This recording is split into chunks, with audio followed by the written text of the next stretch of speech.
ดังที่ข้าพเจ้าได้เว้าผ่านมาแล้วว่าจิตมโนวิญญาณหรือจิตใจของเฮาที่เฮาเอิ้นกันนี่แม่นสิ่งเดียวกันแต่เอิ้นต่างกันซื่อๆแล้วจิตใจหรือวิญญาณแม่นหยังวิญญาณแม่นการรับรู้หรือการรู้แจ้งรับรู้หรือรู้แจ้งทางใดๆรับรู้หรือรู้แจ้งทางตาทางหูทางดังทางปาก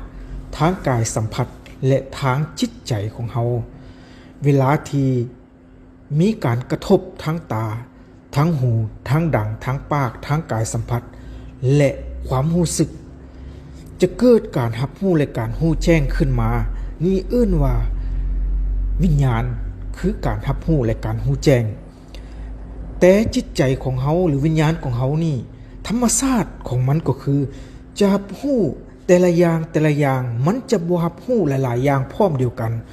ยกตัวอย่างเช่นเวลาที่รับรู้ตัวเฮาอยู่ร่างกายเฮาอยู่มันจะรู้แต่ร่างกายของเฮาเมื่อมันไปรับรู้ความรู้สึกมันก็จะรู้แต่ความรู้สึกเมื่อมันไปรับรู้ความทรงจำมันก็จะไปรู้แต่ความทรงจำเมื่อมันไปรับรู้ความคิดปรุงแต่งไปในอนาคตมันก็จะรู้แต่สิ่งเดียวคือการความคิดปรุงแต่ง